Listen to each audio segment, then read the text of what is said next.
तो देखिए किस तरीके से उत्तर प्रदेश में अपराधी बेकाबू होते जा रहे हैं। हर रोज एक के बाद एक वारदातें हो रही हैं, लेकिन पुलिस कुछ खास नहीं कर पा रही। प्रियंका गांधी ने यूपी की तुलना अब जंगल राज से की है, तो अखिलेश यादव का आरोप है कि यूपी में सरकार अब बीजेपी के हाथों से निकलकर अपराधियों के हाथों में चली गई है।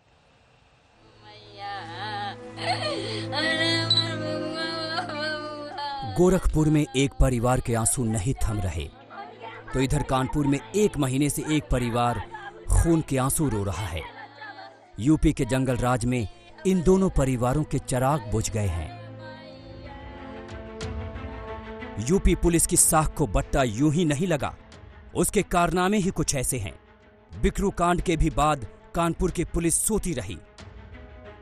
लैब टेक्नीशियन संजीत यादव का दफ्तर से लौटते वक्त अपहरण हो गया।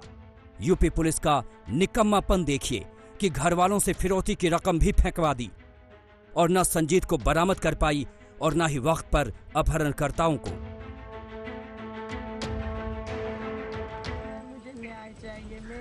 सोमवार को कांग्रेस महासचिव प्रियंका गांधी ने संजीव यादव के परिवार से बात की, उन्हें ढाढ़स बंधाया। एक बार फिर पीड़ित परिवार ने कहा कि अगर पुलिस हमारे भाई को जिंदा नहीं खोज पाई तो कम से कम डेड बॉडी तो खोजें। बस मुझे न्याय चाहिए। मेरे भाई के हत्यारों, मेरे भाई के जितने भी हत्यारे हैं सबको सजा दी जाए और हमें कुछ नहीं चाहिए। सिर्फ मेरे भाई को न्याय मिल जाए। उसको जिंदा तो नहीं ला सके, कम से कम हमारे सामने उसकी बॉडी तो ला के हमें दे दे। हमारी यही मांग है। हम अपनी तरफ से पूरी कोशिश करेंगे। हम बार बार इसको देखो उठाएंगे, तो बात करेंगे। आपकी तो राजनीति की बात नहीं है। मैं अपने दिल से कह रही हूँ, हम आपके साथ हैं। किसी भी तरह से हम मदद करें। कानपुर पुलिस की बार बार नाकामियों के बाद वहां के कप्तान का तबादला कर दिया गया है। नए कप्तान आ गए हैं। उन्होंने संजीत यादव के घर वालों से वादा किया है कि वो अपहरण और मर्डर केस में सच सामने लाएंगे। अब इंतजार है कि वो दिन कब आता है, क्योंकि कानपुर पुलिस पर भरोसा कैसे कर सकते हैं। हम ये प्रयास कर रहे हैं कि उस घटना के हर पहलू को प्रॉपरली इन्वेस्टिगेट करें। मैं खुद इस पूरे घटना को जितने भी परत बाय परत उसको प्रॉपरली इन्वेस्टिगेट करूंगा। जहां आप ढिलाई की बात कर रहे हैं तो ढिलाई की बात में कुछ लोगों के खिलाफ कार्रवाई होने के बाद और उसमें इंक्वायरी भी की जा रही है। मान लीजिए कानपुर में पुलिस से गलती हो गई, तो फिर बुलंदशहर में क्या हो रहा है, जहां एक वकील कई दिन से लापता है, लेकिन पुलिस अब तक अता पता नहीं लगा पाई है। अब ड्रोन कैमरे से खोजी अभियान चलाया जा रहा है।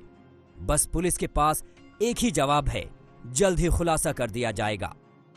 बहुत सारी चीज़ें हमको इम्पोर्टेंट क्लूज इंस्पेक्टर में मिले हैं और बहुत जल्दी इस घटना का अनावरण कर लेंगे। हमारी कई टीम्स इसमें लगी हुई हैं, 5 टीम्स इसमें लगी हैं अलग अलग डायरेक्शंस में, और जल्दी ही इसका अनावरण कर लेंगे। क्योंकि ये प्रॉपर्टी से रिलेटेड काम करते थे, कई बैनामे अंडर प्रोसेस थे। यूपी पुलिस की नाक में अपराधियों ने दम कर रखा है। कासगंज में ट्रिपल मर्डर से सनसनी फैल गई है। कांग्रेस महासचिव प्रियंका गांधी ने कहा है कि यूपी में जंगल राज है। उन्होंने ट्वीट कर लिखा, यूपी में हर दिन गुंडा राज के नए रिकॉर्ड बन रहे हैं। सीएम के गृह क्षेत्र में अपहरण की घटना घटी है, कासगंज में हत्याकांड, लेकिन दिखावे के लिए कुछ ट्रांसफर के अलावा और कुछ होता ही नहीं है। जंगल राज बढ़ता जा रहा है। समाजवादी पार्टी के नेता अखिलेश यादव ने आरोप लगाया है कि अब यूपी में सरकार बीजेपी के हाथों से निकलकर अपराधियों के हाथों में चली गई है। कानपुर से रंजय सिंह के साथ शिवेंद्र श्रीवास्तव, आज तक।